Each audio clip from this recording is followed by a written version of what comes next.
प्रधानम सर्वधर्माणां जैनम जयतु शासनम। पंच परमेष्ठी भगवान की आचार्य श्री गुरुवर कुंद कुंद महाराज की आचार्य श्री गुरुवर विद्यासागर महाराज के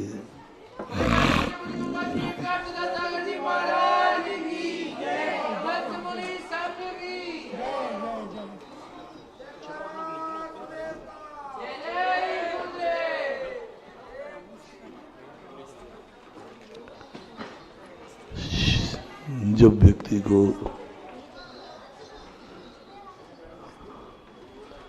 अपनी असमर्थता का भान होता है तब उसे भयभीत नहीं होना चाहिए, क्योंकि दुख के दिनों में दुखी होना दुख को बढ़ावा देना है। प्रकृति ने कुछ ऐसे नियम बनाए हैं जो नियम वस्तुतः हमारी कमजोरी बन जाते हैं। प्रकृति के नियमों से हमें बलजोर होना चाहिए। कानून हमें सुरक्षा प्रदान करना चाहिए। कानून को पाकर के हमें निर्भय होना चाहिए, लेकिन कभी कभी ये कानून हमारी बहुत बड़ी कमजोरी और मजबूरी बन जाते हैं। कानून बनाया था हमारे लिए, सुख के लिए, हमारी सुरक्षा के लिए, लेकिन कभी परिस्थितियां ऐसी आ जाती हैं कि वही कानून से हम असुरक्षित हो जाते हैं। कितनी बड़ी अब इस समस्या को कैसे समाधान करें? कानून बना है अपनी हिफाजत के लिए, अपनी सुरक्षा के लिए। उसी कानून से हम असुरक्षित हो गए। उसी कानून से हम दुखी हो गए। वह कानून हमारे लिए परेशान कर रहा है। और यहाँ तक भाव आ गया, काश ये कानून नहीं बना होता तो अच्छा था। ऐसे ही कई बार इस दुनिया में होता है। जो हमारे लिए अच्छे थे वे हमारे लिए दुखदाई बन गए। कभी कभी पानी से हमारी प्यास बुझती है। प्रकृति ने हमें पानी दिया जीने के लिए, और वही पानी कई बार हमारे प्राण ले लेता है। कभी कभी देखना, जितनी अच्छी चीजें हैं वे कई बार हमें घातक बन जाती हैं। अच्छी चीजें, बुरी चीजें नहीं। जो सारी दुनिया बनाने वाला अच्छा कह रहा है, हमने भी अच्छा कहा, लेकिन एक दिन ऐसा आया कि हमारे खुद मन में भाव आ गया, ये कानून बुरा है। पुलिस चौकी होना अच्छी बात है कि नहीं? तुम्हारे मोहल्ले में थाना और चौकी तुम्हारे मोहल्ले में होना अच्छी बात है कि नहीं? आपके नगर में थाना होना अच्छी बात है कि नहीं? अच्छी बात है। पर सोच लो, कभी कभी वह थाना ही दुश्मन बन जाता। काश ये थाना नहीं होता। कल वो पुलिस वाला भी हमें खतरनाक दिखने लग जाता है। नगर के बाहर चुंगी चौकी बनना अच्छी चीज है। हम ही ने उद्घाटन किया था, पेपरों में छपा था कि अब अपने यहाँ चारों तरफ से चुंगी चौकी बन गई, नाकाबंदी हो गई। बड़ी खुशियां मनाई थी नागल में शामिल हुए थे, और कभी कभी ऐसा जिंदगी में कुछ हो जाता है कि वही चुंगी चौकी खतरनाक बन जाती है, और मन कह उठता है काश आज चुंगी चौकी नहीं होती। बोलो, गलती चुंगी चौकी की है कि कहीं हम कुछ कर बैठे हैं जिसके कारण से वह थाना बेकार लग रहा है? ऐसा बहुत बार हो रहा है। ऐसा क्या कर बैठा जो मम्मी पापा आते ही बुरा लग रहा है, काश से नहीं आते? ऐसा क्या कर बैठा जो सारी दुनिया के लिए सुख के कारण थे और वो जो दुख के कारण बन रहे हैं? ये रहस्य हमें समझना होगा। यदि ये रहस्य हम नहीं समझेंगे तो हम बहुत पीछे हो जाएंगे, क्योंकि हमें तो एक दिन अच्छे कार्यों की बुराई कर रही है। तुम एक दिन अच्छे आदमी की बुराई करते पाए जाओगे, कानून की बुराई करते पाए जाओगे, थाने की बुराई करते पाए जाओगे, माँ बाप की बुराई करते पाए जाओगे। अभी आना था इनको, अभी आना था, थोड़ी देर से नहीं आ सकते थे। उनके प्रति भी अपने भाव बिगड़ जाएंगे। अरे भाई, माँ बाप तो तेरी सुरक्षा के लिए थे, उनका आना तो शुभ सूचक होता है, और आज क्या हो गया, माँ बाप का आना अशुभ सूचक लग रहा है। ऐसा लग रहा है जैसे कोई पाप कर्म का उदय आ गया हो।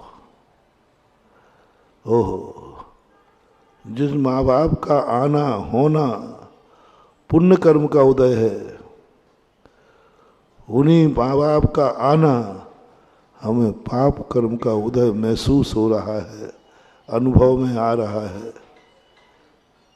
कैसे संभालूं तुम्हें? अब कैसे संभालूं?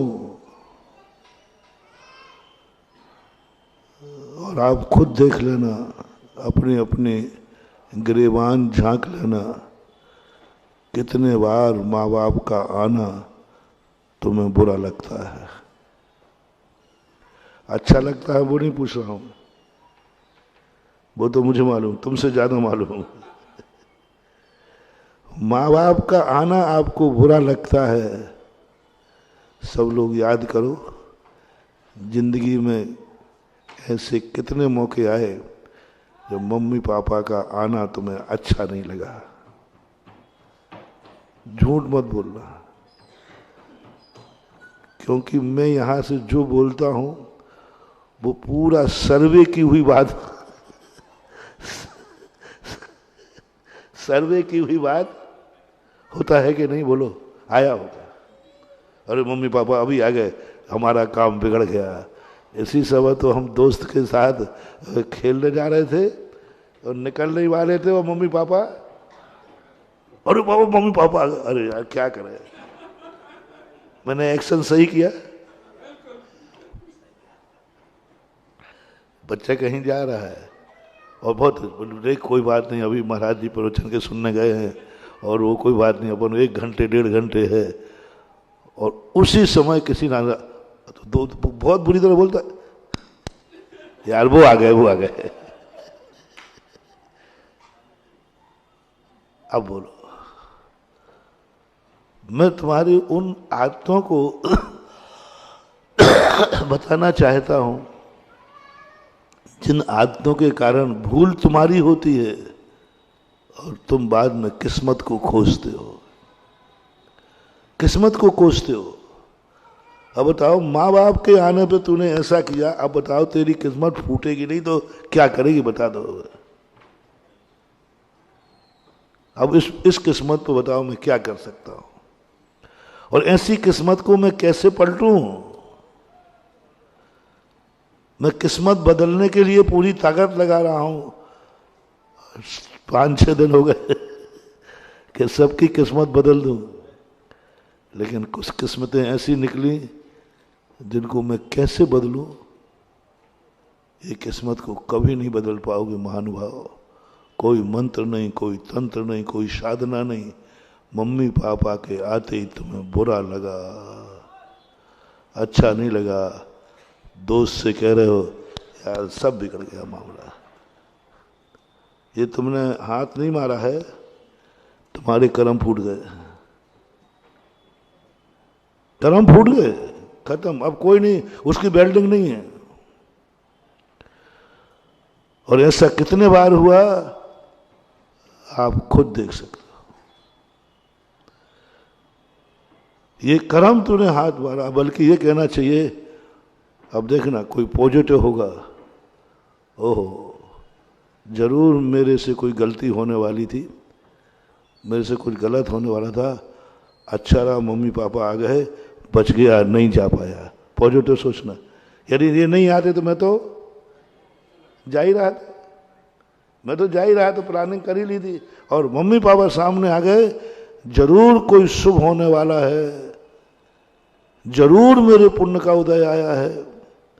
अन्यथा ये तो स्थायी रूप से गए थे कि हम महाराज जी के प्रवचन सुनने जा रहे हैं, और महाराज जी 1.5 घंटे के पहले तो छोड़ते नहीं।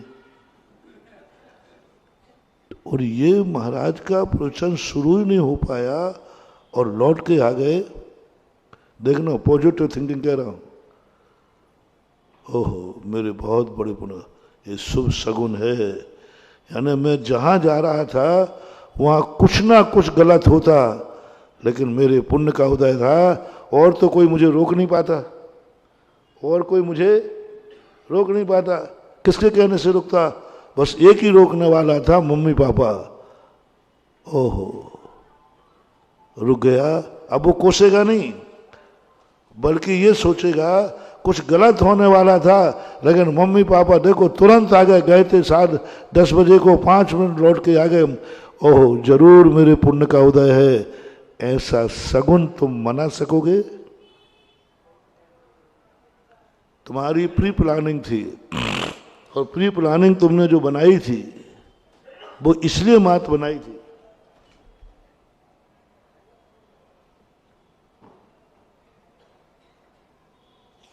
पेपर थोड़ा कठिन है कि मम्मी पापा इस समय घर पर नहीं हैं, और आपको मालूम है प्रवचन सुनने गए हैं, और प्रवचन का टाइम भी आपको मालूम है। और कह के गए सबसे प्रवचन सुनने जा रहा हूं, ये भी कह गए थे कि 10 बजे तक आऊंगा। सब फिक्स करके गए, सब फिक्स करके गए। उसी के अनुसार तुमने प्लानिंग बनाई, दोस्त को बुला करके, यार 1-1.5 घंटे अपन फ्री हैं, बोल क्या करना है, जो कुछ भी करना है उस हिसाब किताब पे मैं नहीं जा रहा हूं। तुम्हारी क्या प्लानिंग थी दोस्त के साथ? और 5 मिनट में मम्मी पापा आ गए, और तुम उस कारण से जा नहीं पाए, आपकी प्लानिंग फेल हो गई। कहां जा रहा है? नहीं नहीं कहीं नहीं जा रहा, कहीं नहीं जा रहा, कहीं नहीं, तो चल बैठ अंदर। अब उस समय का मोटिवेशन पूछ रहा हूं मैं। उस समय बहुत बड़ा सगुन दे रहा हूं मैं। मेरे टिप्स बहुत कठिन नहीं होते हैं, लेकिन इतने सरल भी नहीं होते, इतने कठिन भी नहीं होते हैं कि तुम्हें समझ में, लेकिन इतने सरल भी नहीं होते कि तुम उतार लो। बताओ, सब लोग बताओ, मुझे भी शामिल कर लेना। हमारे गुरु जी थे तुम्हारे माँ बाप से, हमारे मम्मी पापा वही है भाई, देखो गड़बड़ में नहीं करना है। उस समय हम पूछते हैं, उस समय तुम्हारे मन में क्या भाव आया? प्लानिंग बिगड़ गई, सब किरकिरा हो गया, अभी आना था, प्रवचन सुनने गए, सुन के तो आते नहीं है।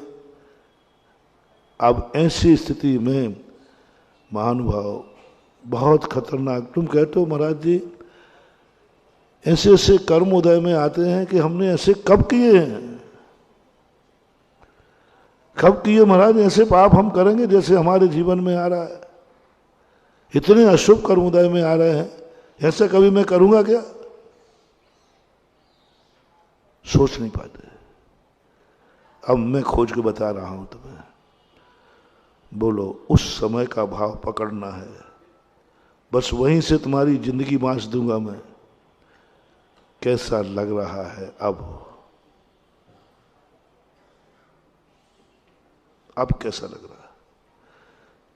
99% तो अपन निर्णय करें बुरा ही लगेगा, क्योंकि हमारी प्लानिंग बिगड़ गई। 99% कह रहा हूं, आप सब शामिल हो जाओ ना, कि होना ही पड़ेगा, होगा ना, यही होगा ना। कोई बिरला एक जीव होगा जो ये सोचेगा मम्मी पापा का आना कभी अशुभ नहीं होता, कभी अशुभ हो ही नहीं सकता। उनके आने से नियम से शुभ ही होता है, और मेरा नहीं जाना ही शुभ है, इसलिए आ गए, नहीं तो आने का सवाल ही नहीं था, आने का सवाल ही नहीं था। और प्रतिदिन नहीं आते थे, आज ही आए। 4 महीने में मैंने कभी नहीं देखा। ये और ले लीजिए, वो नहीं तुम्हारे पिताजी बीच में आ गए। अरे साहब, 4 महीने हो गए, मुझे मालूम है। महाराज जी के प्रवचन शुरू होते ही जब तक अंत नहीं होता वो आते ही नहीं है। 4 महीने हो गए, दिवाली निकल गई, अब क्या आएंगे? और उसी दिन आ गए जिस दिन आपकी प्लानिंग थी कुछ करने की। महानुभाव, बहुत बड़ा मोटिवेशन है। कितना भी बड़ा काम तुम्हारा क्यों ना हो, यदि माँ बाप के आने से रुक गया है तो आज मेरे भक्तों से कहना है, बस कोसना मत, अशुभ मत कहना, काम बिगड़ गया ये मत कहना। बस एक नियम ले लो, मम्मी पापा का आना कभी अशुभ हो ही नहीं सकता। अशुभ नहीं हो सकता। कैसे अशुभ नहीं हुआ? सब काम बिगड़ गया? नहीं बेटा, दोस्त से कहो, नहीं देख, अपन बच्चे हैं, अपन नहीं जानते हैं, लेकिन माँ बाप का आना अशुभ नहीं हो सकता, यानी अपना रुकना ही अशुभ है। जो प्लानिंग अपन बना रहे थे उसमें अपन फंस जाते। गलत होने वाला था, यदि गलत होने वाला था तभी तो मम्मी पापा आज पहली बार प्रवचन में उठ के आए हैं। नियम से अपना रखना शुभ है, ये सगुन यदि तुमने मान लिया, जाओ, तुम्हारी किस्मत को बदलने में मुझे 2 मिनट लगेंगे। यूं कितना भी अशुभ कर्म का उदय आ जाए, बदल जाएगा। बस आपको इतना सा मानना है कि नहीं, आपको चुंगी चौकी पे आए हैं, अशुभ नहीं मानना। माल 2 नंबर का रखे हो तो, और तुम करने जा रहे थे, लेकिन चुंगी चौकी पड़ी, तुमने मन बदल दिया, नहीं चौकी है। तो चौकी को अशुभ मत मानना, शुभ मानना। नहीं, अच्छा रहा, इसके कारण से मैं एक पाप करने वाला था, बच गया।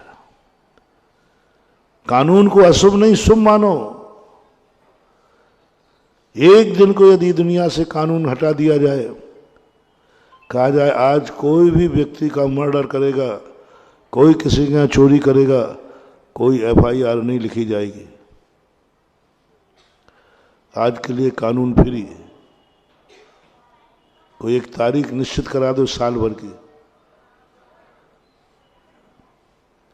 फिर जी तुम्हारी तो बहुत चलती है सरकार में, एक आध मंत्री होगा, साल भर की एक तारीख कानून फ्री करा दो। कोई कुछ भी करेगा, कोई कानून लागू नहीं होगा। चाहे मर्डर करे, चाहे चोरी करे, चाहे व्यभिचार करे, कुछ भी करे, एक दिन कानून हॉलिडे। बोलो उस दिन क्या होगा? बोलो, सबसे दुनिया में हत्याएं होंगी, क्योंकि आज की रिपोर्ट तो चोरियां, जो कुछ पाप होना है सब उस दिन हो जाएंगे। यानी पाप करने के भाव तो दुनिया के अंदर भरे पड़े हैं। कोई ना किसी ना किसी का दुश्मन है, कोई ना कोई ऐसा एक भी दुनिया भाव नहीं है जिसके मन में कभी भाव नहीं आए बस चले तो मैं इसको निपटा दूं, तो निपटा देना, नहीं वो हॉलीडे का इंतजार कर। संसार के सारे पाप उस दिन होंगे, लाशें ठिकाने लगाने को स्थान नहीं मिलेगा। क्यों? हर व्यक्ति पाप करना चाह रहा है। जैनी सबसे ज्यादा पाप करेंगे, ये धर्मात्मा नहीं है। मात किस लिए नहीं कर रहे हो? अंदर से बताओ। और वो महाराज वो 302 धारा है ना, वो कोतवाली के डंडे हैं ना, वो पुलिस की मार है ना, वो जेल की रोटियां है ना, बस ये जो भयानक खौफ आता है देख के कहते भैया अपन तो सीधे चलो। 90% पाप दुनिया में इसलिए बच रहे हैं, कानून है, पुलिस है, बस हमें सगुन मानना है। ओहो ये पुलिस कितनी अच्छी है, पॉजिटिव एनर्जी लो आप देखना ये पुलिस वाले आपको ऐसे काम आएंगे जहां तुम चारों तरफ से असुरक्षित हो गए होगे, सब तरफ से कोई बचाने वाला नहीं। अनायास कोई पुलिस की गाड़ी आ जाएगी, अनायास, आना नहीं थी, बस आपको इतना मानना है ये पुलिस वाले ये थाना नहीं होता तो काश में कितना बड़ा पापी होता, ये अदालतें कोर्ट नहीं होती तो आज कितना पापी होता। इस थाने के बदौलत, इस कानून की बदौलत भय से सही कम से कम अपराध से बचे, अपराध से बच गए, नहीं तो मुश्किल हो जाता मेरा। ये जो चीज है ये मोटिवेशन है, आप इसमें सब में लगा लेना, भगवान में लगा लेना, गुरु में लगा लेना। आप कोई ऐसा काम करने जा रहे हैं, उसी समय गुरु महाराज आ गए, आप छोड़ नहीं सकते, गुरु को भी नहीं छोड़ सकते। बोलो गुरु का आना आपके लिए, आपके काम में बिगाड़ हुआ है, रंग में भंग हुआ है, इधर कुछ करने वाले थे, इधर महाराज आ गए, अब क्या करूं? बस आपको कुछ नहीं करना, उस काम में विघ्न तो आ गया, उस विघ्न को आपको विघ्न नहीं मानना है, ये मानना है अच्छा हुआ महाराज आ गए, नहीं तो काम पता नहीं क्या होने वाला था। शुभ शगुन मान लो।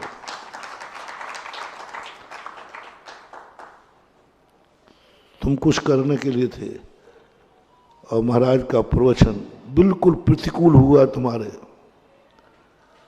100% प्रतिकूल हुआ, और आप कोई एग्रीमेंट करने वाले थे, कोई भी आप लोग धंधे पानी करते, उसी दिन महाराज का प्रवचन उसके विरोध में हो गया, जो तुम्हारे बिल्कुल प्रतिकूल था, बिल्कुल प्रतिकूल था, तुम्हारी इच्छाओं के विरुद्ध था। तुमने सोचा भी नहीं था कि महाराज कभी ये प्रवचन भी दे देंगे, और तुम्हारे मन ने कहा देख अब महाराज ने कह दिया और महाराज की बात तो टाल नहीं सकते, मुझे विश्वास है नहीं टालोगे, पक्का है, मुझे थोड़ा थोड़ा विश्वास है। अभी मैं आदेश मैंने कभी दिया ही नहीं, उपदेश जरूर दे रहा हूं, जिस दिन टेक टू ऑर्डर, तो मुझे आगरा पे भी विश्वास है, भले यहाँ के लोग पागल हैं, लेकिन 50% मेरे आदेश को टालेंगे नहीं, टालेंगे नहीं। कई स्थान 100% वाले भी बैठे हैं, जैसे अभी तुमने आमा का नाम लिया था ना, सुंदर सुंदर, वहाँ की समाज का मैं अभी यहीं से कह सकता हूँ कि टेक टू ऑर्डर 100%। सुदर्शन रहती थे आमा 100% टेक टू ऑर्डर। एक भी बच्चा ऐसा नहीं है वहाँ का जो महाराज का आदेश दे दूं यह करना है, आप जाके चेक कर लेना, 100% मिलेगा। वो ये भी नहीं पूछेंगे महाराज ने क्यों कहा, महाराज जी थोड़ा सा विचार करो, आप अपनी बात पर पुनः विचार करो। आप एक बात कहते हो, महाराज जी थोड़ा पुनः विचार करो, ये संभव नहीं है। वहाँ के लोगों का मुझे विश्वास है आज तक का कि वो ये भी नहीं पूछेंगे, उनके बात एक ही है, महाराज ने कहा है, आगे मैं कुछ नहीं जानता, उन्होंने कहा है तो कहा है। ऐसा भी समर्पण है लोगों में, और मैंने कई बार परीक्षा भी की है। तो फिर महाराज आप काहे को बेफालतू इतने प्रवचन देते हो, इतना सब कहते हो, आप तो टेक टू ऑर्डर बस कह दिया करो, तुझे ये करना, तुझे ये करना, तुझे ये करना, तुझे देखो टेक टू ऑर्डर। आप ऑर्डर दे दो, आप आदेश दीजिए। 50% आगरा में है तो आप ऑर्डर, मेरा आदेश है आज के बाद कोई रात्रि भोजन नहीं करेगा, आज के बाद कोई गुटखा नहीं खाएगा, आज के बाद कोई जुआ नहीं खेलेगा, और क्या क्या कह दूं, सब लोग अभिषेक पूजन करेंगे प्रतिदिन। अंत में और कह दूं, सब लोग अपनी अपनी संपत्ति का 50% लोकोदय में दान। अब महाराज देखो, आपका आप बात सब मानते जा रहे थे, आपने आज में ऐसी बात कह दी, अब गड़बड़ हो गया। पहले की बातें थोड़ा अच्छी लग रही थी, ठीक है महाराज कर लूंगा, रात्रि भोजन तो गुटखा। अब आपने क्या कह दिया, अपनी संपत्ति का 50%। बस महाराज देखो, अब आप ज्यादा गड़बड़ कर रहे हो, यहीं तो हमारे प्राण निकल जाते। बाकी तुम सब करा लो, पैसे की चर्चा मत करो, हम बहुत अच्छे महाराज हैं, चिंता नहीं करना। सब लोग मुझे बहुत अच्छा कहते हैं, क्यों हूं अच्छा, इसमें क्या बात होगी, हूं अच्छा। देखो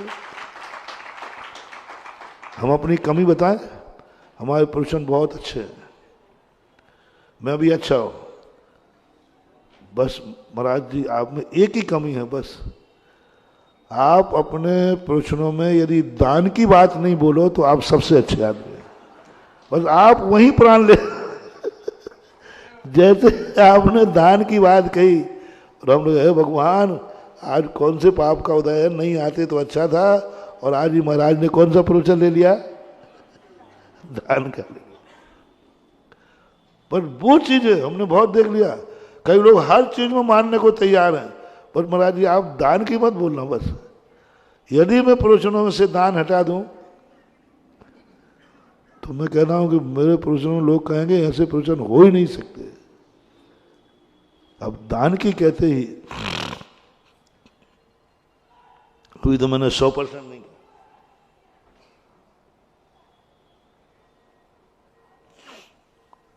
100% भी कह दूं तो एक संप्रदाय में है ऐसे भक्त, नाम लिए बिना बताता हूं, गुरु को वो भगवान मानते, गुरु ने जो भी कह दिया, उनके एक ही नियम है, गुरु के मुख से निकलने के बाद कोई भी नहीं। और गुरु किसी वक्त को कहते हैं खड़ा हो जा भाई, तुझे अपनी सारी संपत्ति इसी समय दान में देना है, सारी संपत्ति इसी समय दान में देना है। जिसको ये आदेश मिलता है नाचता है, वो इंतजार करे, कभी साल 6 महीने में एक आध बार कभी बोलते हैं, वो इंतजार करते हैं लोग कि ये आदेश मुझे मिले, ये आदेश मुझे मिले, ये आदेश मुझे मिले। जिनको ये आदेश नहीं मिल पाता वे अपने आप को पापी मानते हैं। पापी मानते बहने कौन सा। और जिसको जैसे बोला खड़ा हो जाए तो सारी संपत्ति इसी समय दान में बोलना है। वो कहता साहब एक दिन का समय दो, मैं घर में विचार कर लूं। नहीं नहीं, मैं थोड़ा सोच लूं। नहीं, मैं अकेला ही नहीं हूं, मैं अकेला ही नहीं हूं, मेरी पत्नी है, मेरे माँ बाप है, मम्मी पापा भी है महाराज। कम से कम मम्मी पापा से तो बुजुर्ग है ना अपने, उनसे पूछ लूं। बराबरी के भाई बंधु हैं, उनसे पूछ लूं। पत्नी है, उनसे पूछ लूं। नहीं, वहां है ही नहीं। एक शब्द निकालता है खड़े होकर, जी, दस्तखत करो। वकील आता है, तुरंत वहीं स्टाम्प पर सारी संपत्ति दान में लिखी गई, सब कुछ लिख दिया गया। प्रवचन खत्म हो गया। अब वो कहां जाए? घर जा नहीं सकता क्योंकि घर तो दान हो गया। कहां जाए? कुछ नहीं, वो वहीं बैठा रहेगा, कहीं है ही नहीं, कहीं जा ही नहीं सकता, वो तो सब लिख चुका है। हम महाराज चले जाएंगे। जब पूरी समाज इकट्ठी होगी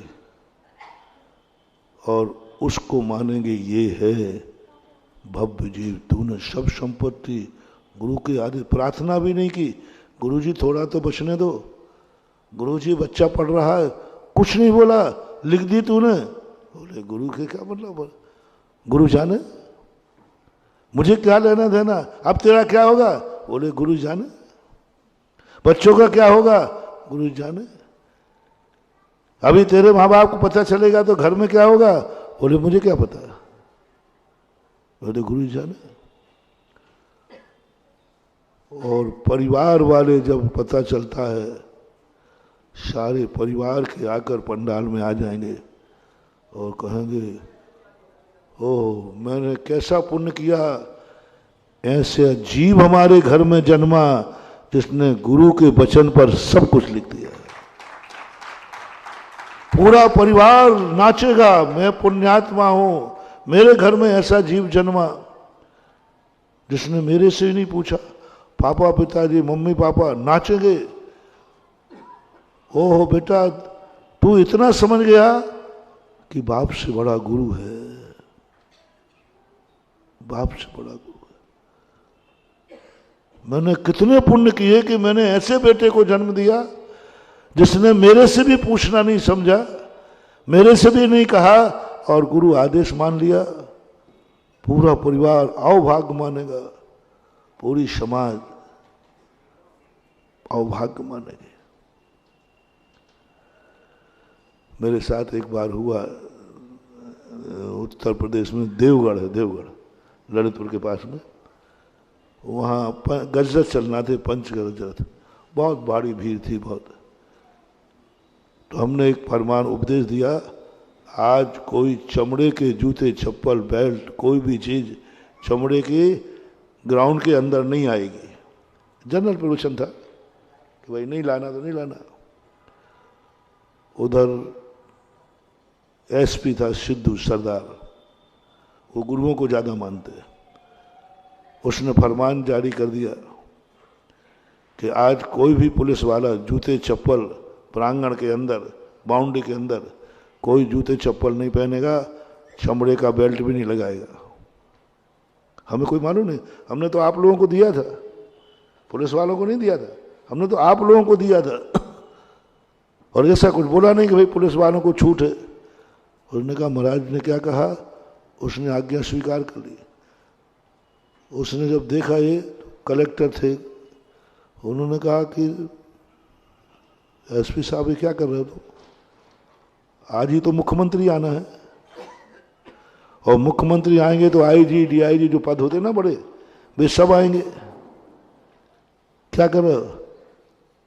बोले मैं कुछ नहीं जानता, मेरे महाराज हैं और मैं उनको गुरु मानता हूँ, उन्होंने जो कहा है मैं वो मानूंगा, चाहे मुख्यमंत्री आए चाहे प्रधानमंत्री आए। कलेक्टर साहब मेरे पास आए, बोले महाराज इनको समझाओ, इसकी नौकरी चली जाएगी। बिना बेल्ट के, बिना जूते के हमारी ड्रेस है, यूनिफॉर्म है, हम सैल्यूट भी नहीं कर पाएंगे, सैल्यूट भी नहीं कर पाएंगे, और इसकी नौकरी जाएगी। ये सस्पेंड होगा और पूरी कोतवाली सस्पेंड होगी। कानून के बीच में महाराज कहां से आ गए। अब मैं भी थोड़ा घबरा गया।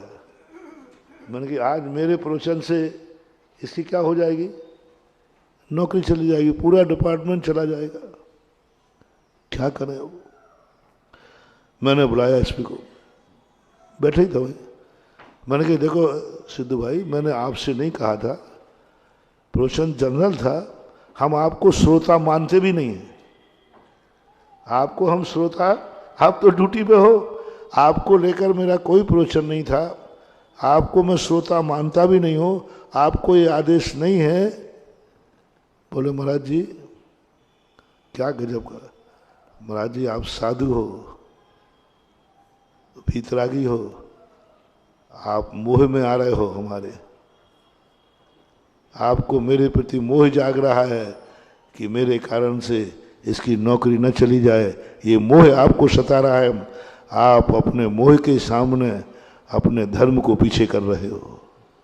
वो कह रहा मेरे से, आपने कोई भेद नहीं किया था और आप अपने बचनों को मोह के कारण, यही कह दिया ना कलेक्टर साहब ने कि इसकी नौकरी चली जाएगी, तो आप मेरी नौकरी को धर्म से बड़ा मान रहे हैं, अपने बचनों से बड़ा मान रहे हैं।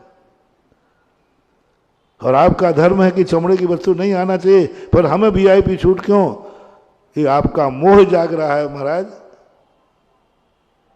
अब मैं क्या करूं बताओ, आप लोग बताओ भैया। वो मुझे उपदेश दे रहा है, आपने कोई भेद नहीं किया, आपने जो कहा है वो मैं करूंगा, और महाराज जी आपका मोह व्यर्थ है, मैंने तो आदेश दे दिया तो दे दिया। कलेक्टर कहता आज मरेगा, पूरा डिपार्टमेंट मरेगा और जाएगा। मुख्यमंत्री आ रहे, कल्याण सिंह मुख्यमंत्री थे, आईजी डीआईजी सब आएंगे, ऑफिसर आए, और पूरे पुलिस वाले एक भी के बाद जूते नहीं और एक बार बेल्ट नहीं, और सब सलूट ठोक रहे हैं। तो उनका जो बड़ा ऑफिसर था उसने कहा ये क्या भेष है, ये क्या भेष है। तो बोले साहब महाराज जी का आज ऐसा ऐसा आदेश हुआ था, आज कोई जूते चप्पल बेल्ट भी नहीं पहनेगा। तो इसलिए मुख्यमंत्री को पता चला, भरी सभा में एसपी को बुला के गले लगाता है, मुझे गर्व है अपने पुलिस विभाग पर जो राजा और महाराजा का भेद जानते हैं। राजा की आज्ञा बेल्ट लगाओ, महाराज की आज्ञा नहीं लगाओ।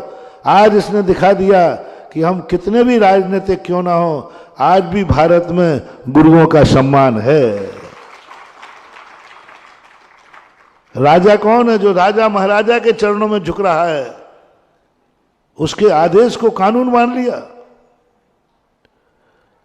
कानून मान लिया। और बड़ी सभा में मुख्यमंत्री ने उसको बुलाकर गले लगाया, सम्मान किया, और बाद में उसका प्रमोशन भी हुआ।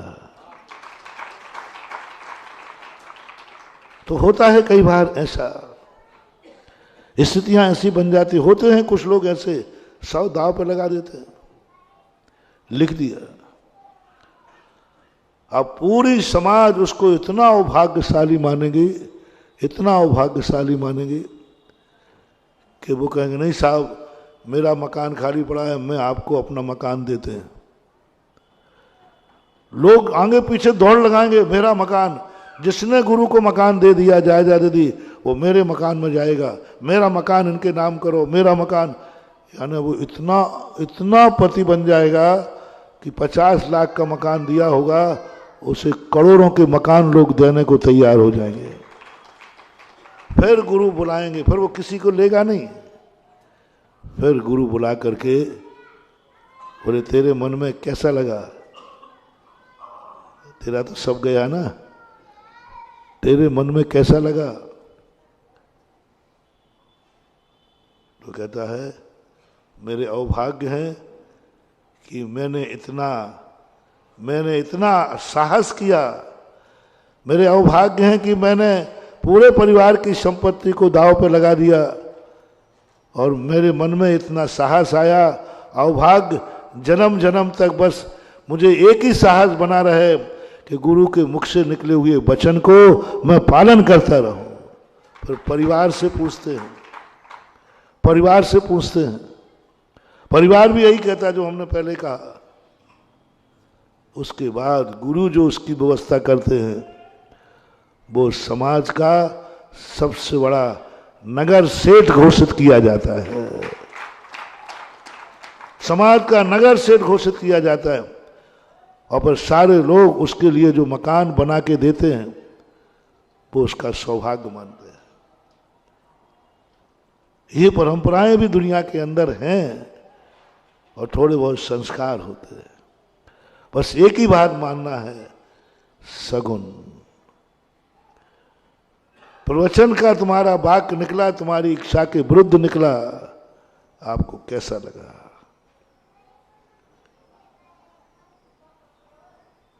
फॉर एग्जाम्पल, चलो ये छोड़ो, मैंने कहा फलाने चंद खड़ा हो जा रहे पापी। बाप को और गुरु को कभी ये मत कहना। कई लोग कहते महाराज मेरे पापा सबके सामने मुझे डांट देते हैं, सबके सामने मेरे दोस्त बैठे हैं, बाजार बैठे, सबके दुनिया, तो पापा को इतना तो ध्यान है कमरे में मारा। नहीं, बाप को नहीं रोक सकते। बाप चौराहे पे भी जूते मार, बाप है वो कुछ नहीं रोक सकते, कभी भी कहीं नहीं रोक सकते, कुछ भी कर सकते। ऐसे गुरु को आप कोई पाबंदी नहीं कर सकते। महाराज जी आप 4 लोगों के सामने हमारी उतार, आप कमरे में आके कहते, आप कुछ भी कहते, मैं सब सुन लेता। गुरु को रोकना नहीं। गुरु कभी भी कहीं भी कुछ भी कर सकता है, कह सकता है, यदि तुमने गुरु माना है तो। अब मैं कह रहा हूं, पापी कहीं का खड़ा हो जा। ये शब्द सुनते ही सभी लोग, मैं पूछूंगा नहीं, सभी लोग 1 मिनट को सभी लोग मानो कि पापी मेरे से कहा, और मैं कह भी दूंगा नाम लेकर, फलाने चंद खड़े हो जाए तो महापापी है, महादुष्टि है, निकृष्टतम निकृष्ट है। लाइव चल रहा है लाइव, हाँ लाइव में चल रहा है, सारी दुनिया सुन रही हो। मैं अब उसका नाम, किसका नाम लूं, मैं सोच रहा हूं।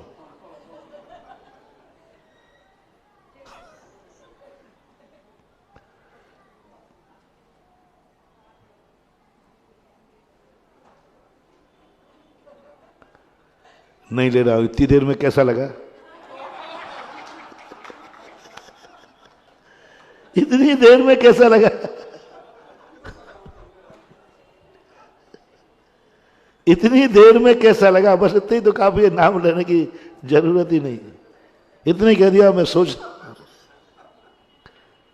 ये तो एक अभी तुम्हें प्रवचन का प्रसंग चल रहा है, इसलिए इतना ज्यादा सीरियसली नहीं लिया होगा। लेकिन कभी अनायास ऐसा हो जाए, बस महानुभाव, तो मैं गुरु की सिद्धि बता रहा हूं, गुरु के आशीर्वाद की सिद्धि बता रहा हूं। तुम्हारी किस्मत को पलटने का एक गुरु आशीर्वाद देगा, तुम्हारी किस्मत पलट जाएगी। एक गुरु का चरण छुओगे, किस्मत बदल जाएगी। एक भगवान का गंधोदक लगाओगे, किस्मत बदल जाएगी। किस्मत बदल जाएगी। बदलिए, नमोकार मंत्र पढ़ोगे, किस्मत बदल जाएगी। अंजन चोर की बात मैंने कही थी 2 दिन पहले। नमोकार मंत्र से उसकी किस्मत नहीं बदली। नमोकार मंत्र के नाम पर मरना उसने सौभाग्य समझा। मर जाएगा तू, क्या बचेगा? ये सेठ जी को नमोकार मंत्र सिद्ध नहीं हो रहा, जो जन्म से नमोकार मंत्र, पढ़ रहे थे, करोड़ों मालाएं फेर चुके थे जैसे अपन लोग। इनको सिद्ध नहीं हुआ। अंजन जो कहता मुझे क्या होगा, मुझे तो नमोकार मंत्र भी नहीं आता, मैं तो पापी हूं। रात में पाप करके आया, चोरी करके आया, वेश्या के यहां से आया, सारे पापी तो था। उस पापी को क्या नमोकार मंत्र सिद्ध होगा? वो खुद कह रहा है मुझे नमोकार मंत्र सिद्ध होने वाला नहीं है, उसने अपने मन में बना लिया। तो फिर क्यों मरने जा रहा है? मेरा सौभाग्य होगा कि मैं नमोकार मंत्र के लिए मर रहा हूं। बस इतना सा बात थी, इतना सा बात थी। मरना उसने सौभाग्य समझ लिया। और सेठ जी में इतनी कमी थी, नमोकार मंत्र को अच्छा मान रहे थे लेकिन मरना दुर्भाग्य मान रहे थे। नमोकार मंत्र की सिद्धि करने गया और मर गया तो ये तो मेरा दुर्भाग्य होगा। मैंने इसका पूरा एनालिसिस किया है, पूरी दोनों किताब। शेर जी क्यों रुक रहे? वो मरने को दुर्भाग्य मान रहे। और वो क्यों तर गया? वो सौभाग्य मान रहा है। बोले मेरा मरना मेरे अवभाग्य हैं, मेरे सौभाग्य हैं कि मैं नमोकार मंत्र के लिए मर रहा हूं। जीत गया, किस्मत बदल गई, किस्मत पलट गई। फांसी पे चढ़ना था, ऐसी किस्मत पलटी कि अंतर मुहूर्त में अंजन से निरंजन बन गया। तुम्हारी किस्मत पलट जाएगी बस। प्रशंसा के तो प्रशंसा शब्द नहीं, गुरु और बड़े लोग प्रशंसा भी करते हैं। उस समय तुम अपना स्वभाव, अरे भैया आज मजा आ गया, क्या हो गया? अरे महाराज जी ने आज मेरी प्रशंसा कर दी, पिताजी ने आज मेरी प्रशंसा कर दी। और पिताजी अपने दोस्तों के साथ बैठ के कह रहे थे यार क्या मेरे बेटे ने कमाल कर दिया, मुझे बड़ा आनंद आ रहा है, मैं ऐसे बेटे का बाप हूं। ये सुनकर के तुम्हें गुदगुदी आती है, सौभाग्य आता है। और महाराज जी ने और तुम्हारा सभा में नाम ले लिया तो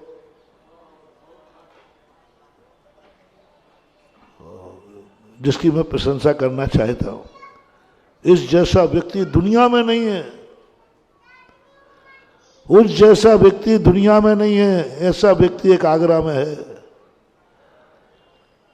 दुनिया में नहीं है ऐसा व्यक्ति, मैंने देखा ही नहीं, आगरा में है। नाम बताओ? सोच रहा हूं।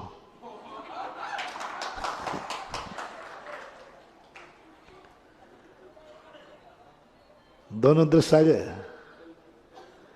उसमें भी हमने 2 मिनट का गैप किया, इसमें भी किया। बोलो दोनों में कितना अंतर आ रहा है? अंदर से बोलो। पहले भी हमने कहा मैं 2 मिनट सोच रहा हूं, तो तुम क्या सोच रहे थे? हे भगवान मेरा नाम नहीं आ जाए। और दूसरे बार में भी मैंने 2 मिनट सोचा। बोलो क्या सोच रहे हो? हे भगवान, हे भगवान, भरी सभा में लाइव चल रहा है, आज मेरा नाम निकल जाए। महाराज ने कहा है उस जैसा संसार में कहीं व्यक्ति नहीं है, और वो तो मैं ही तो हूं महाराज, मैं ही तो हूं। ये है अपनी सबसे बड़ी कमजोरी, ये है सबसे बड़ा वीक पॉइंट। ठीक है, मैं ये नहीं कह रहा हूं कि अच्छे में नाम आए तो तुम्हारे मन में भाव नहीं आए, मेरा नंबर आ जाए। मैं वहां कह रहा हूं जहां किस्मत फूटती है, जहां किस्मत नहीं बदली जाएगी। आज महाराज किसी पापी का नाम लेने वाले हैं। आज कहेंगे कि आगरा का सबसे बड़ा पापी कौन है? सारे आगरा में बार सब डाल दो मनोज बाबू, कल फैसला होगा।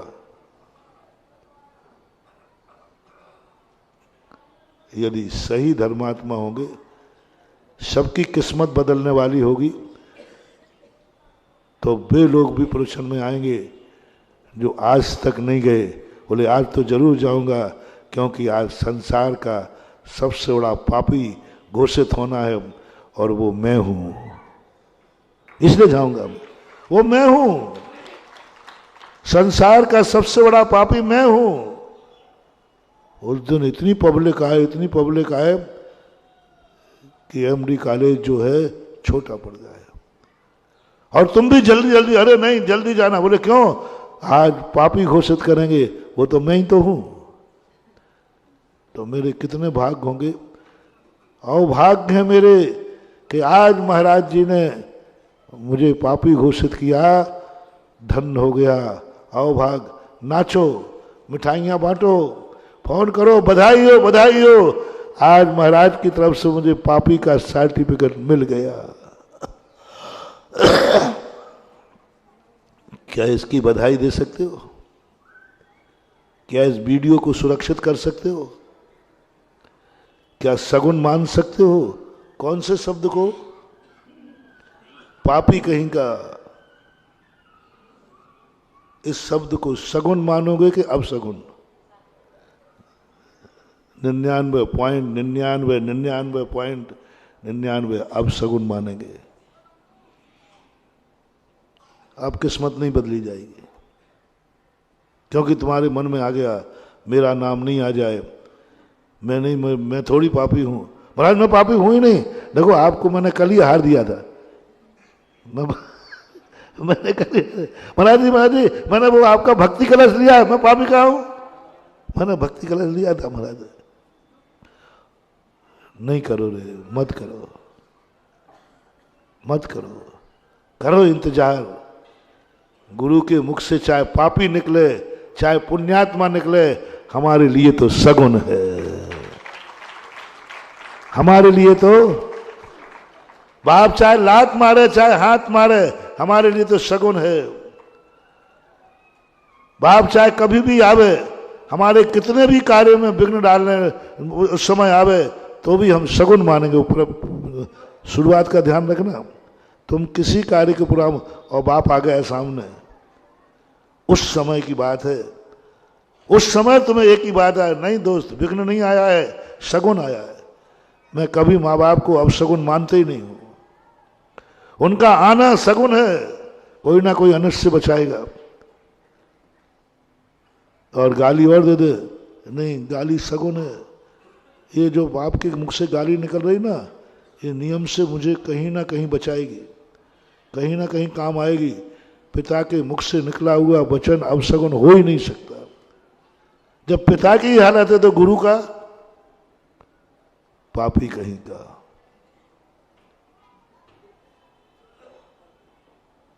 बस एक सिद्धांत करो, कुछ भी कहा है गुरु के मुख से निकला हुआ शब्द सगुन होता है,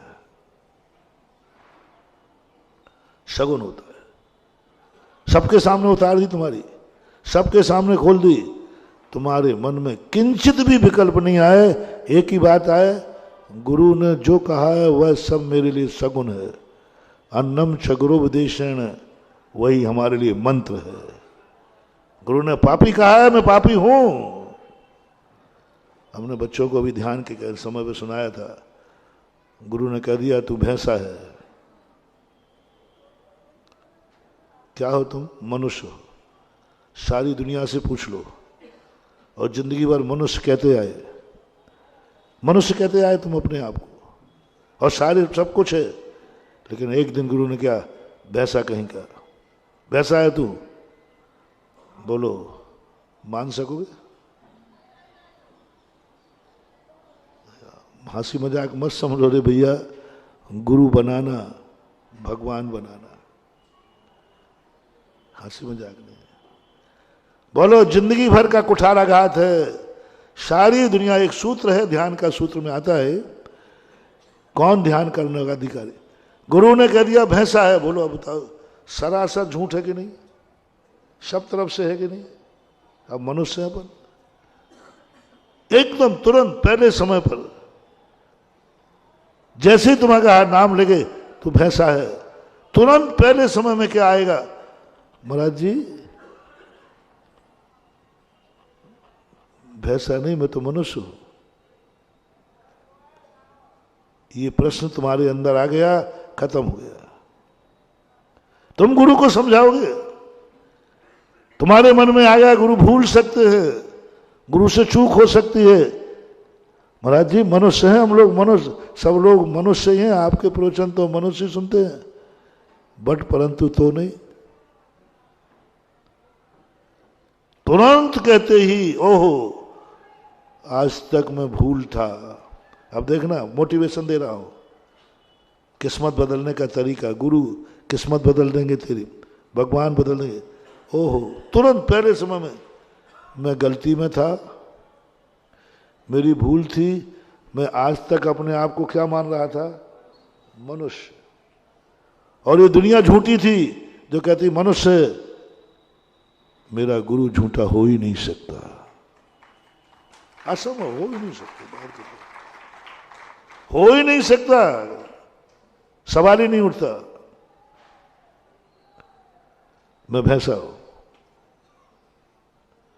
हो नहीं सकता। महानुभाव, एक हमारे शास्त्रों में आता है, एक महाराज का कैसी श्रद्धा होती है, कैसी आस्थाएं होती हैं। साक्षात उनके महाराज जो थे, कुष्ठ रोग था उनके शरीर में।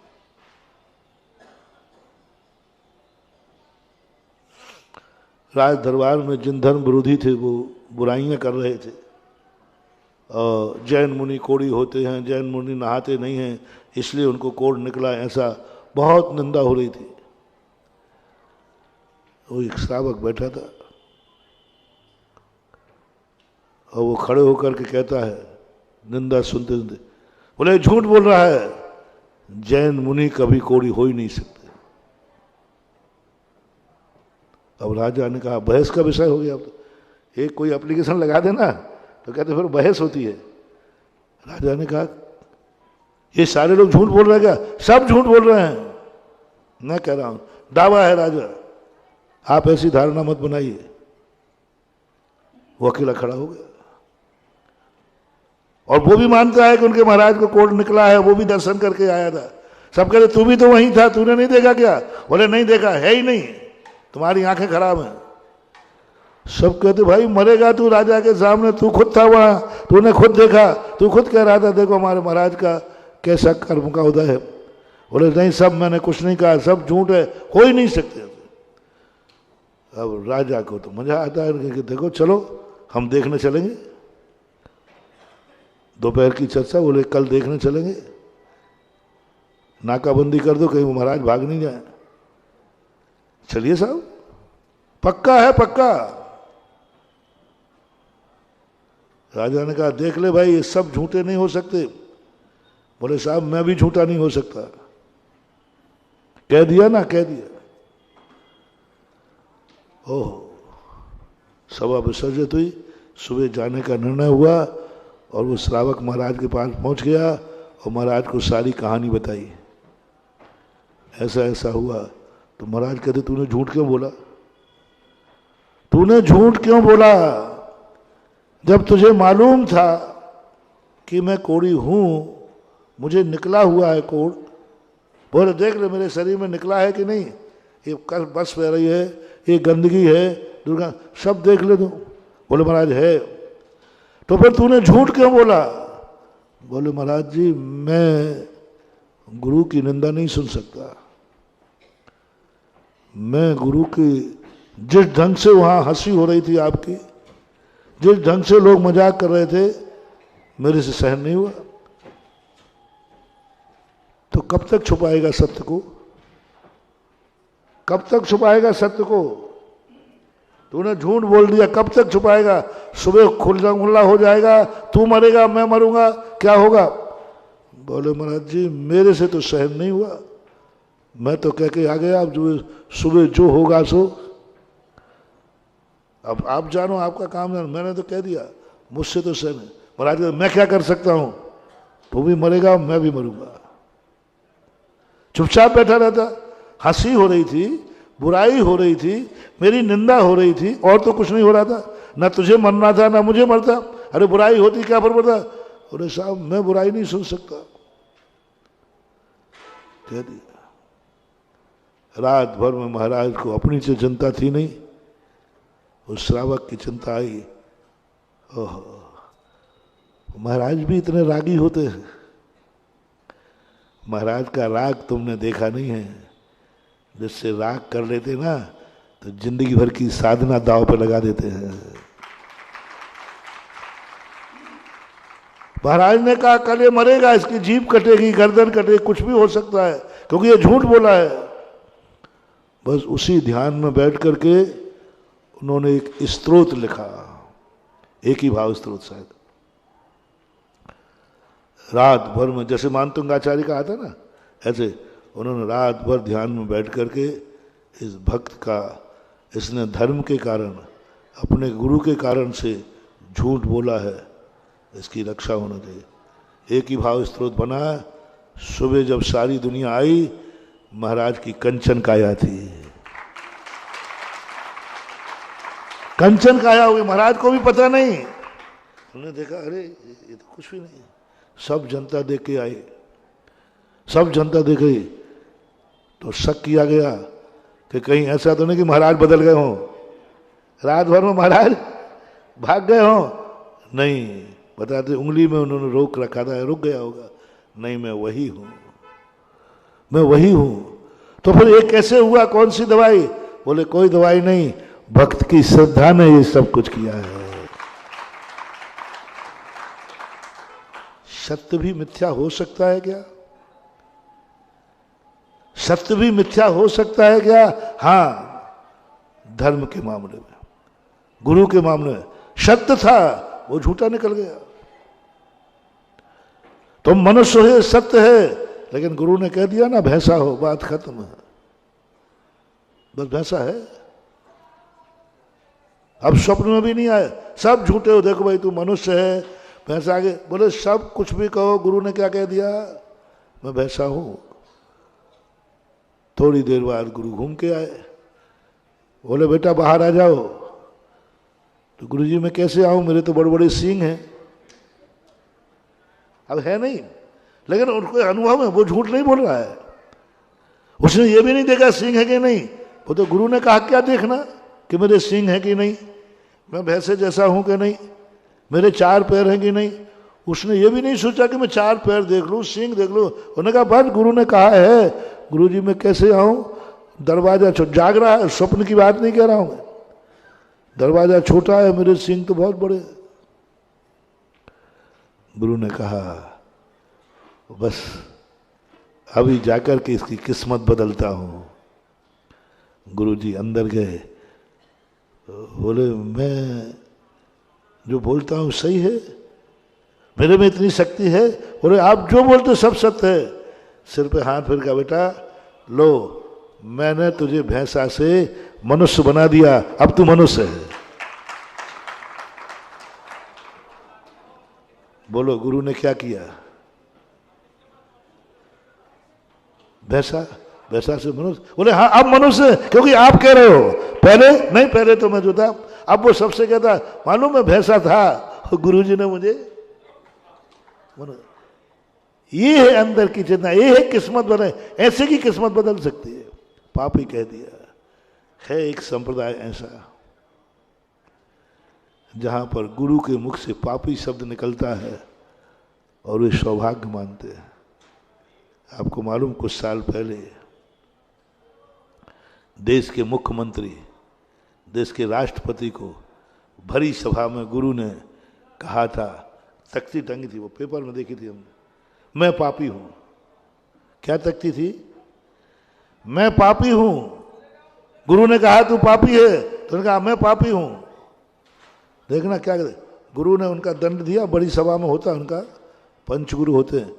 बोले तू पापी है, तो वो कहता है, क्या कहता है, बोल दोहराना पड़ता है, मैं पापी हूं, और तख्ती टांग दी जाती है उसके गले में, और सब सभा की फोटो उतरी थी, पूरा वीडियो में आया, मैं पापी हूं, मैं पापी हूं, मैं पापी हूं। और वो इतने आनंद में आता है, मैंने कितने पुण्य किए कि आज गुरु ने के मुख से मुझे पापी शब्द मिला। वो अपने आप को धन्य मान करके अभाग्यशाली मानता है। जाओ जितने वे सभा में आए हैं, इन सबके जूते साफ करो, जूते साफ करो रूमाल से। फोटो देखा था मैंने, वही क्या, देश का राष्ट्रपति जेल सिंह, होम मिनिस्टर बूटा सिंह, बरनाला मुख्यमंत्री, ये बड़ी बड़ी हस्तियां थी, जूते साफ कर रहे। रोते हुए, कोसते हुए, कहाँ का गुरु के चक्कर में पड़ा, समझते ही नहीं मेरी पोस्ट क्या है, आओ भाग, ओहो मैं धन्य हो गया, ओहो अब शुभ हो गया। और सारे लोगों ने फिर उसके पैर पड़े कि तू कितना धन्य है कि गुरु की आज्ञा मानकर जूते साफ कर रहा है। उसके लोग एक बार भाव नहीं आया कि मेरे साथ अपशगुन हुआ। गुरु को पोजीशन देखना चाहिए थी, पदों पे थे वो उस समय, देखना चाहिए मेरी पोजीशन क्या, मैं इतना बड़ा आदमी हूं, इतनी बड़ी पोस्ट पे हूं। नहीं, कोई पोस्ट, मैं तो भाग्यशाली आज हूं, कम से कम गुरु ने मुझे आदेश दिया। सोचो कभी ऐसा हो तो, हो बनिया लोगों, कभी यदि मैं ऐसा कर लूं तो। महाराज जी करना नहीं, देखो अब चतुर्मास निकल गया, थोड़े दिन और हैं, शांति से निकालो और पधारो, उपद्रव में मत पड़ो, नहीं तो मानहानि का दावा और ठोको। तुमने मुझे पापी कहा, तुम गुरु को भी नहीं छोड़ोगे। गुरु यदि कोई तुम्हें कठोर शब्द कह देता तो तुम गुरु को भी निपटा दोगे। पूछ लो अपनी छाती पे हाथ रख के, निपटाओगे नहीं तो मन में गिल्टी तो मान लो नहीं बोलोगे, नहीं करोगे इतने, लेकिन मन में तो गिल्टी आ जाएगी। गुरु महाराज को ऐसा बोलना चाहिए, मुझे पापी कह दिया भरी सभा में, मन में आएगा नहीं महानुभाव, नहीं। जिस प्रसंग को आज प्रसंग आया है, बस एक बात अपन सब मिलकर के करें, जो हमारे गार्जियन हैं उनके मुख से जो भी निकला है वो सगुन है, शुभ है। उनके कारण से हमें कितने बड़े कार्यक्रम में विघ्न आ जाए, बड़ों के कारण से, उसे विघ्न नहीं मानना, क्या मानना, सगुन मानना। कितने बड़ा विघ्न आ जाए, कितनी बड़ी विघ्न आ जाए, तुम्हारी सारी भावनाएं धरी की धरी रह जाए, महाराज के कारण, माँ बाप के कारण सब धरी रह जाए। पूरी प्लानिंग बन गई थी लेकिन बस खत्म हो गया, पूरी प्लानिंग बन गई थी, आदेश आ गया, फिर क्या करोगे। महाराज ने कह दिया नहीं करोगे, बाप ने कह दिया नहीं करोगे, बस मैं एक ही मोटिवेशन आज देना चाहता हूं, उस समय तुम तुरंत समझ लेना ये विघ्न नहीं है, ये शगुन है, कुछ अशुभ होने वाला था और पिताजी आ गए, नियम से हमारा बहुत बड़ा अनर्थ कर गया, क्योंकि माँ बाप का आना कभी अशुभ होता ही नहीं है। गुरु के मुख से निकला हुआ वचन कभी खोटा नहीं होता। पूज्य द्रव्य संग्रहकार नेमीचंद महाराज 35 16 56 सदु दुग जाए ही अन्नम च गुरुपदेशन, एक गाथा आई है पूरी, अन्नम च गुरुपदेशन, अन्नम च गुरुपदेशन, बस गुरु के इतने मंत्र बना दिए, 35 छत्र वाला, 35 वाला, 16 अक्षर वाला, 8 अक्षर वाला, 4 अक्षर वाला, 1 अक्षर वाला, ये सब मंत्र बता दिए। और कोई मंत्र, और कोई मंत्र तो ने कहा है गुरु के मुख से जो निकल जाए वही मंत्र। अरे क्या निकल जाए, कौन सा मंत्र निकल जाए, कोई शर्त नहीं रख रहा पूज्यवर नेमीचंद। बोले अन्य मंत्र क्या है, बोले गुरु के मुख से जो निकल जाए, तो गुरु के मुख से तो पापी निकला है, वही मंत्र है, अन्नम च गुरु उपदेशन। जो गुरु का उपदेश है वही तेरा मंत्र है, मंत्र में दे रहा है, प्रवचन में नहीं कह रहा हूं मैं, बहुत गजब की चीज है महानुभाव, प्रवचन नहीं कह रहा हूं, जिनवाणी नहीं कह रहा हूं, गाथा नहीं कह रहा हूं, नमोकार मंत्र नहीं, जो निकल जाए। उन्होंने कहा अन्नम च गुरु उपदेशन, गुरु का जो उपदेश है उस उपदेश से जो तुम्हारे लिए मिले वही तुम्हारा मंत्र है। महाराज ने तुम्हारे लिए क्या दिया है, तू बोलो, एक बार तुम बोल देना, तू पापी है, बोलना जल्दी। हमारा यही शब्द बोल दूं, मैंने क्या कहा, तू पापी है, अब बोलो तुम, तो तुम बोल देना तू पापी है, हमारा ये ठीक है। तुम हमें पापी कहो, तू पापी है, तुम रिपीट करो तू पापी है। नहीं, मैं बोलूंगा तू पापी हो, तुम क्या बोलोगे? मैं पापी हूं। और इसको मंत्र मानना है। आज का मंत्र क्या है? होमवर्क। महाराज पूछे कोई आज क्या कहा महाराज ने तुम्हारे लिए होमवर्क मोटिवेशन? ये कहा है हम सब आगरा वाले पापी हैं। बाहर सब गर्म हो जाएगा, मत कहना रे मुझे मालूम है। ये परिणति होना चाहिए। ऐसी स्थिति जब जाग जाती है, किस्मत बदल जाती है। शगुन मानना है बस अपना। यदि भगवान है, गुरु है, तो उनके कारण से कितना भी विघ्न आवे, आपको शगुन मानना है। और ये शगुन मानते ही आपकी किस्मत का परिवर्तन चालू हो जाएगा। आपकी किस्मत अपने आप बदलना चालू हो जाएगी। जैसे अंजन चोर की किस्मत बदली, जैसे उस व्यक्ति को सुबह मरना निश्चित है, लेकिन उसके मन में आया कि नहीं ऐसा हो ही नहीं सकता। रात भर में किस्मत बदल गई। रात भर में, एक क्षण भर में अपनी किस्मत बदल सकते हैं। पर किस्मत बदलने के लिए आपको अपनी तैयारी, अपनी स्थिति बहुत ज़्यादा स्ट्रांग करना है। और जिस बात को लेकर अपन चले थे कि अपन क्या करें, ऐसे संकट की बात है। कानून ही हमें अशुभ बन रहा है। माँ बाप इसी से अपन शुरू हुए थे साइड में। माँ बाप हमें अपशगुन बन रहे हैं। गुरु के वचन हमें दुखदाई लग रहे हैं, दुखदाई लग रहे हैं।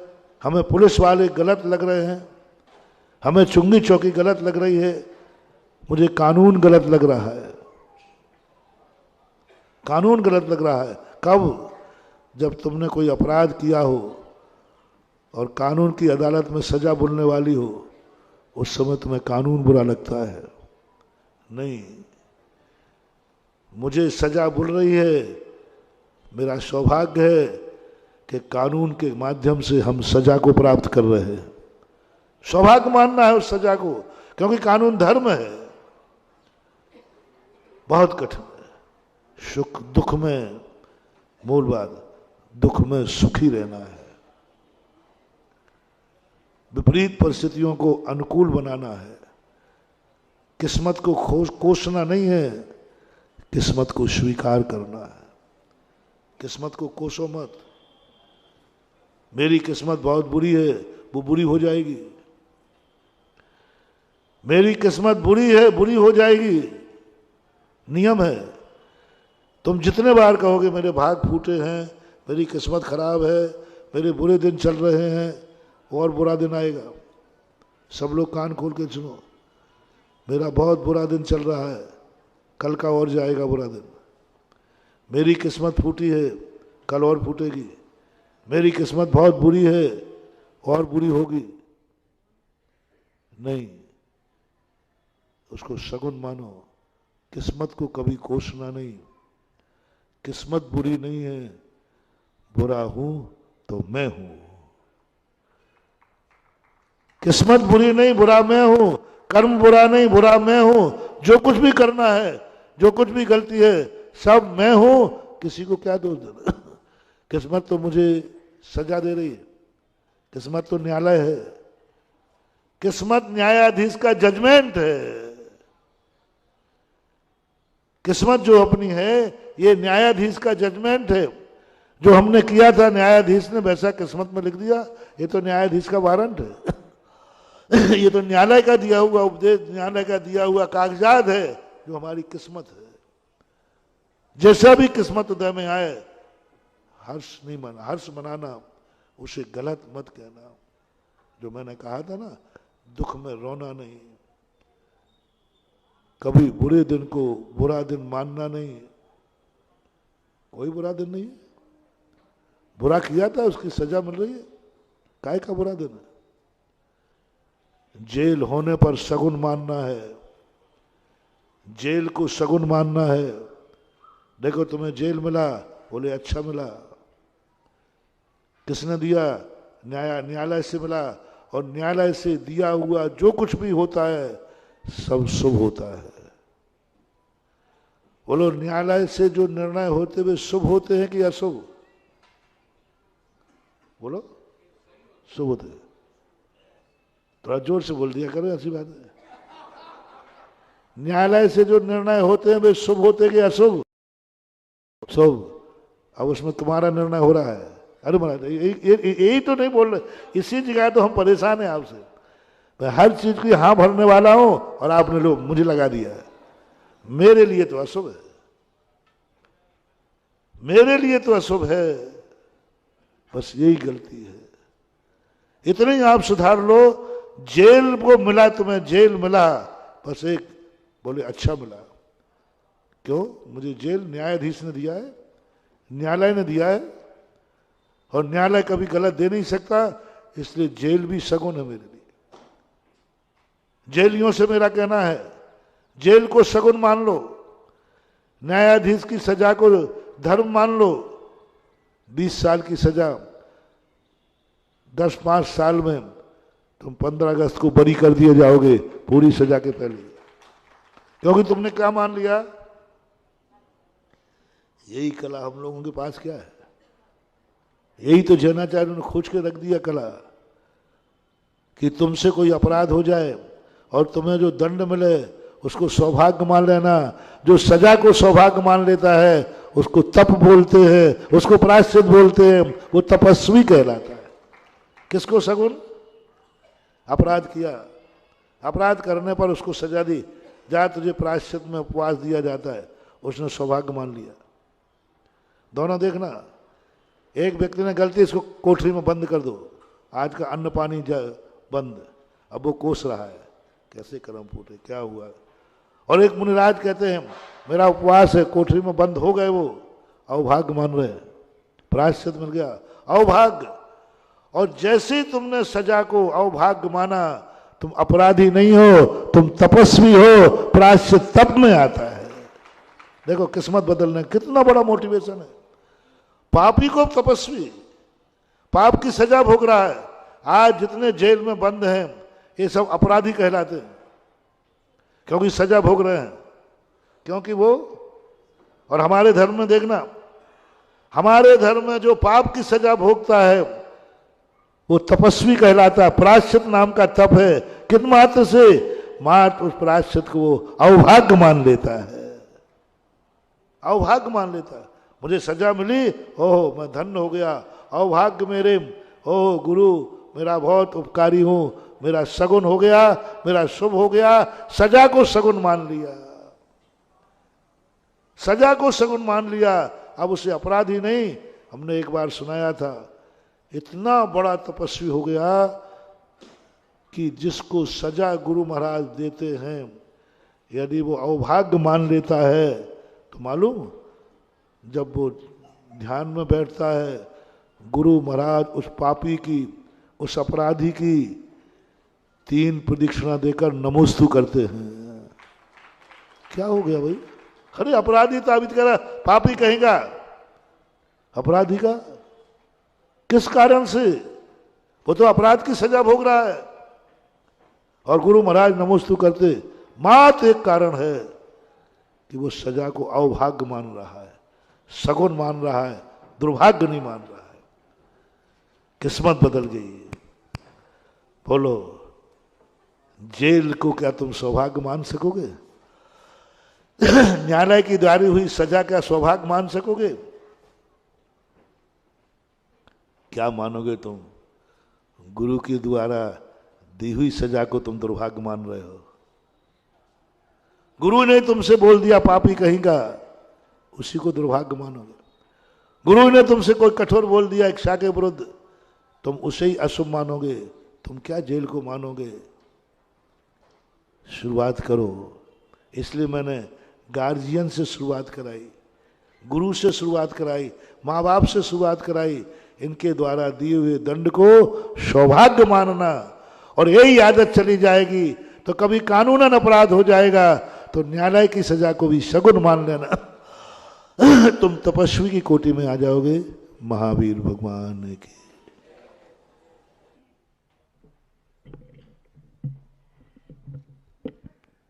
सभी लोग अपने स्थान पर बैठे रहिएगा, अभी कोई भी नहीं उठिएगा। एक महत्वपूर्ण कार्य अभी संपन्न होगा, सब बैठ जाइएगा, हम बुलाते हैं अभी।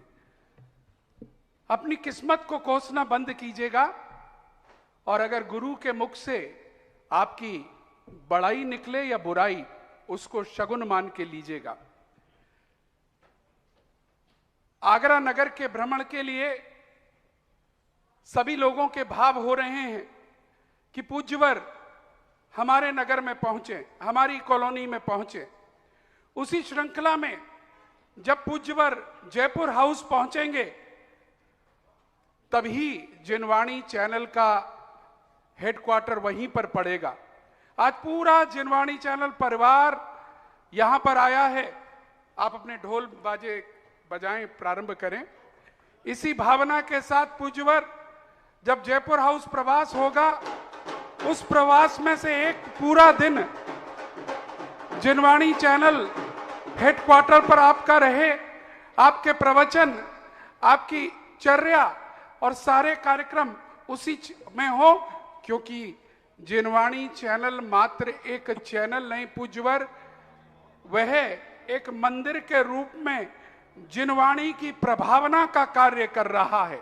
और यह जो आज पूरी टीम यहां पर आई है, वह यही भावना लाई है। पूज्यवर हमें मार्ग निर्देशन देने आप वहां स्वयं पधारेंगे, ऐसी भावना हम वहां पर रखते हैं। पहले जरा इनके ढोल तासे बजा लो भाई पहले।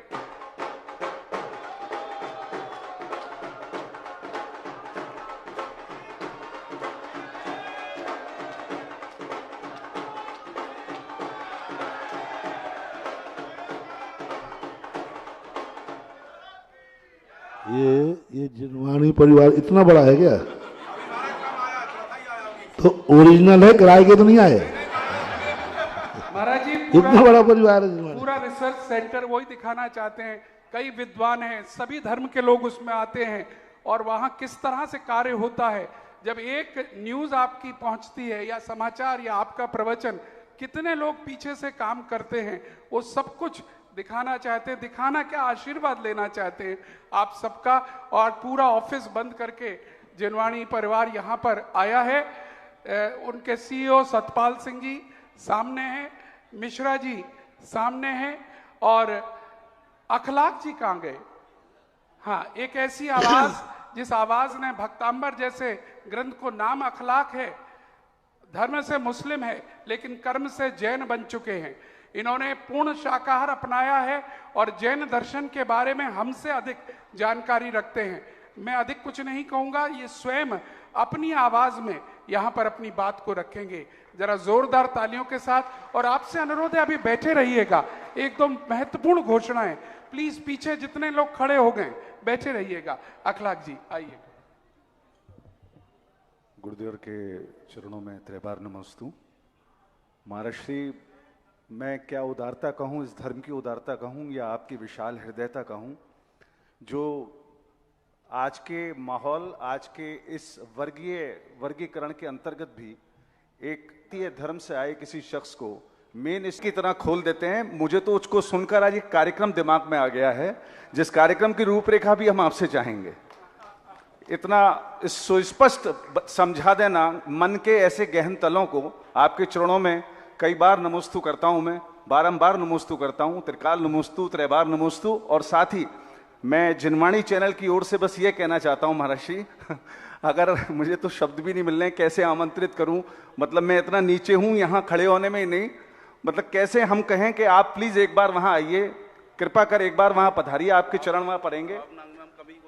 हाँ, वो हम हालांकि सारे चीज़ों का हम ध्यान रखते हैं, धर्म के हिसाब से कैसे उसे प्रदर्शित करनी है। वो हमारे एनिमेशन फिल्में हों, वो हमारे प्रोमोज हों, वो हमारे और भी कार्यक्रम हों, लेकिन यदि आपके चरण वहाँ पड़ गए और आपसे हमें देशना ही कहूँगा, हमारे लिए तो वो देशना होगी, निर्देशन नहीं, कि आपकी देशना हमें वहाँ आपके चरणों के साथ आपकी उपस्थिति से मिले तो हम बहुत सौभाग्यशाली होंगे। नमस्ते महर्षि, नमस्ते।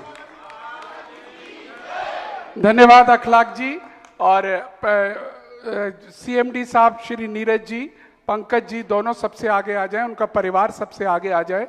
और साथ में सीईओज जो हैं सतपाल सिंह जी, मिश्रा जी और जो भी सीनियर पोस्ट के लोग हैं साथ में आ जाएं। चक्रेश जी जैन वो भी आगे आ जाएं।